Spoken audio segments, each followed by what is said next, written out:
Teaching is causing your IBS, discomfort, and bloating, and I'm about to explain why. Hello, guys, and welcome back to my channel. We are here with another video over on the Teacher Fitness Academy, and today I want to talk specifically about bloating and how it is having an impact, and how teaching itself is having an impact on your digestion, bloating, and IBS. The amount of conversations I have with ladies who struggle with their digestion, who struggle with bloating, who struggle with trying to find that routine with food and nutrition around a busy teaching career is crazy. And I myself have suffered with IBS quite intensely in the past, and I do think there's a massive link between teaching, the job, and the discomfort with both bloating, our gut health, and digestion of food. And today I want to dive into that and explain how and the whys and what I did to overcome this, because it was a massive barrier for me at one point, and what I did to overcome this to get to the other side of it, and how it looked for me as well. So this is definitely something I wanted to chat around today. So first of all, what is IBS? So IBS it's irritable bowel syndrome. So it's basically where you struggle with bloating, discomfort, going to the toilet too much, going to the toilet too little, or a combination of the both. Now, the problem with IBS is it's not just something that you have for no reason. There's always an underlying cause to IBS. There's always a reason why you've got it, and that's so often overlooked in health professions. When I was teaching, I really struggled with IBS. I still have it at times now, and I still find digestion tricky at times, but I know my triggers more now, so it's very managed. Whereas previously, I didn't know what my triggers were, which made managing the symptoms very, very challenging at times, and led to a lot of discomfort, a lot of pain for different reasons and different areas too. This is something I used to talk about a hell of a lot because it was taking over my life at the time, but now I have it a lot more managed and under control.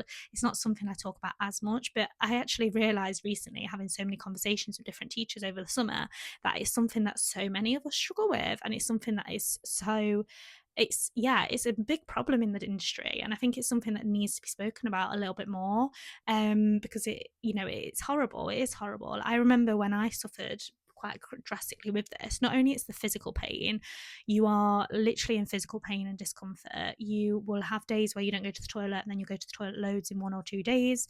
So you're going from one extreme to another. And not only that, it's like the mental side of it as well. You'll find that you're incredibly bloated, incredibly uncomfortable. And I think that itself can be really challenging, especially if you're throwing yourself into your fitness journey. Seeing this bloating, seeing the discomfort, and feeling the discomfort can make it very hard to keep the motivation to continue, but also like how you feel about yourself and your body can make it really tricky and challenging. I remember when I was teaching, especially my first few years, like it was crazy because I had to buy like different size trousers, because the days where my IBS was sort of lower and I felt less bloated, I would be in a completely different size clothing compared to the days when I did feel really bloated from my IBS, or when I was having a flare up. And I had to have sort of trousers for different times, which is absolutely crazy thinking about it, because obviously it's so uncomfortable when you are bloated and your waist size changes and you're just feeling super uncomfortable. So yeah, it was a big problem. I think I've probably always suffered with it to an extent, and I think at university and things it was a lot more managed because I could eat what I want when I wanted. It wasn't a problem. But certainly when I started teaching, because of all of the stress from the job, obviously a teaching career is stressful anyway, never mind your first few years of teaching, it's really, really hard. And because of sort of like a lot of the restriction around food in terms of timings, I found it really, really challenging. And yeah, I did have huge issues with IBS. So a little bit around kind of what I suffered with was the first few years of teaching was the worst, definitely the worst I had. I'd say probably my first 3 years was the worst I suffered with this. And I would start work on a Monday, and I knew by the Friday I'd be in crippling pain with my stomach, basically. I had numerous tests done with the doctors, went to different doctors, everything, and in the end I ended up getting prescribed to a dietitian, and they sat me down. And the problem with IBS is you need to sort of revamp your gut health a little bit, and you need to really support your gut in with that digestion, but you also need to take hold and control of the symptoms, because in the moment it's so uncomfortable dealing with those symptoms. Like there needs to be an element of what you do to try and control that when you are feeling like that.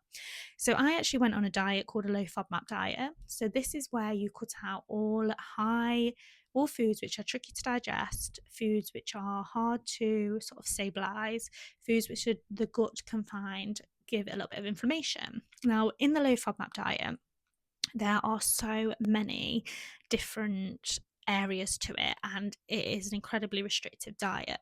However, I had to get to the point, because my gut was in such intense like pain from it all, where I kind of stripped back everything before starting to reintroduce things. And the idea is you strip back everything for 12 weeks so your gut can heal and recover, and then you slowly reintroduce things over time. This worked really well. However, because I wasn't dealing with the underlying stress of work, I was still getting the IBS triggers and IBS flare ups. It did get to a point where it was more manageable, however, because I did sort of support my gut health, and I really improved my gut health over that period of time. But yeah, I had to cut out things like gluten for like 4 years, and it very slowly reintroduced that as I went through. And it's hard, it's a cycle, and it was really, really tricky. But I think one of the things I definitely neglected was dealing with the underlying problem and dealing with what was actually causing the IBS, what was causing the symptoms, what was causing me to have this pain. And I feel like there's quite a few things that I could have done as sort of like physical changes, which, away from changing what I was actually eating, which would have had a positive impact on how I was processing, how I was digesting food, all of the above. And that's what I want to dive into today, is really cover all of those different areas that do have an impact and what we can take hold of and take control of. So I think the first main area for me was not understanding the link between stress, anxiety, and my digestion. This link is different for everybody, but for me, it is so high. When I am anxious, stressed, overwhelmed, my digestion is the first thing to have an impact. And I see this even today with stuff when I get really overwhelmed or stressed out about something, like it is my digestion that has the impact first of all. And with teaching, I found that when I was in the classroom, it is a very high intense, high stress job. You're on the go all the time, you're working to a time limit. My trigger is definitely around time as well. Like if I don't feel like I've got enough time for something, that can be a massive trigger for me. If I don't feel like I've got enough space for something, that could be a massive trigger for me as well. So obviously teaching is very time orientated. You're constantly on the go, you're constantly working towards a time, you're constantly having to watch the clock, fit in a never-ending to-do list into what is impossible. And what I found was, when I was in this high intense and high stress state, when I would eat food, it would then make me feel really, really poorly, like I just couldn't stomach it or digest it. So basically what's happening here is your immune system and your body's sort of nervous system is on high alert when you're feeling incredibly stressed. So it's on intensity, it's on high alert, you're not feeling yourself, and it's very hard for you to be able to take action and put energy and resource into other areas because your immune system is on such this high alert, which means that digesting food obviously gets put to the bottom of the pile because you're constantly on this high level of alert. And then if you try and eat something when you're at this level, it means that eating that food, it's your energy cannot go into digesting that food, which leads to the discomfort, the pain, the bloating, the gas, whatever that might be, which was happening to me. So I think one area that I think is so important to take hold of when you are on this journey is learning that you do need to accept that you have got to learn to manage your stress levels. I have worked tirelessly on this year to really manage my stress and really support my mental health around this.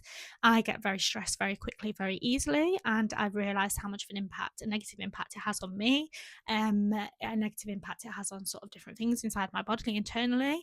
And it's something I've really, really tried to support. I think you as a teacher in the moment, the first thing you need to do is just if you are in this high alert stress, do not eat food in that moment, because that is where the digestion is going to be the weakest. So it's going to be really, really hard to do. Give yourself half an hour to depress, to sort of get that high intense feeling out of you, calm down a little bit, and then go back into your routine of eating food and getting back into that. That's sort of the first thing I would say.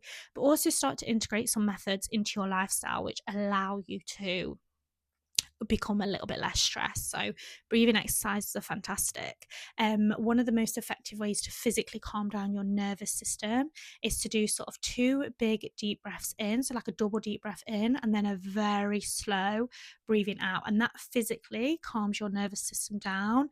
If it's been triggered by anything, any shape or form, it physically reduces that and calms you down. So that's one of the best breathing exercises you can do for it. Sort of out of the moment, I think it's very very much about understanding what your triggers are and trying to take hold of those triggers so that you're minimizing the stress and the anxiety around that as much as possible is really important. But just being mindful that stress can have a massive impact, and that does have an impact on your IBS, on your bloating, on your discomfort.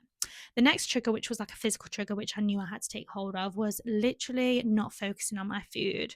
When you're eating your food and you're trying to do a million and one, 10 things at once, so you're trying to mark books, you're talking to children that are coming in and out of the classroom, you're trying to set up for the day if it's your breakfast, you're trying to get through that assessment on your work emails at the evening mealtime, you're taking your energy away from digesting that food and you're pulling it into something else, which means that food is not digested properly.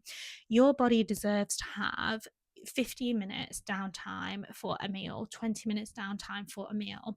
Not only that, it's such a fantastic way to build your relationships. I just think it's such a healthy habit. Growing up, we always had dinner at the table as a family, and it's something that I would always instill, and it would be really important when I do have a family of my own, because it is just so good. It's so healthy.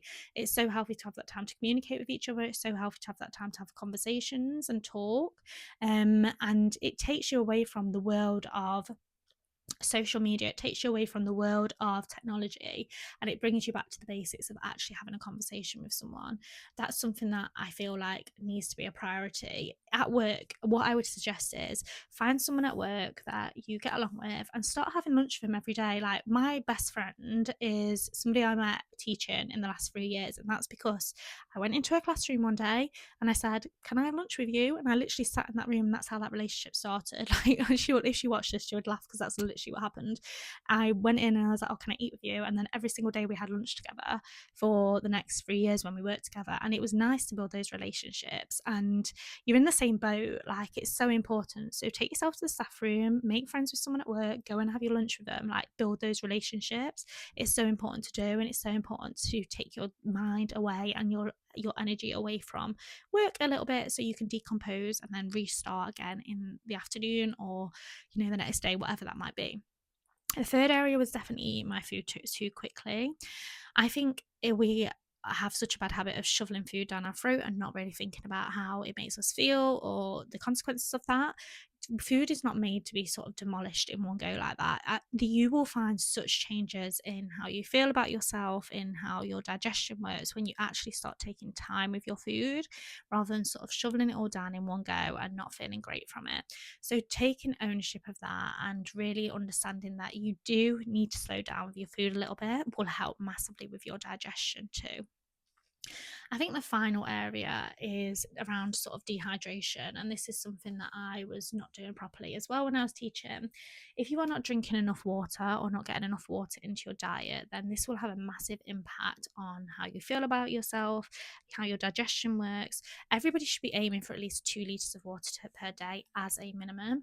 It is so good for your health, it's so good for your digestion, it's so good for how you feel. So just get that into routine, and honestly, it'll have such a huge impact.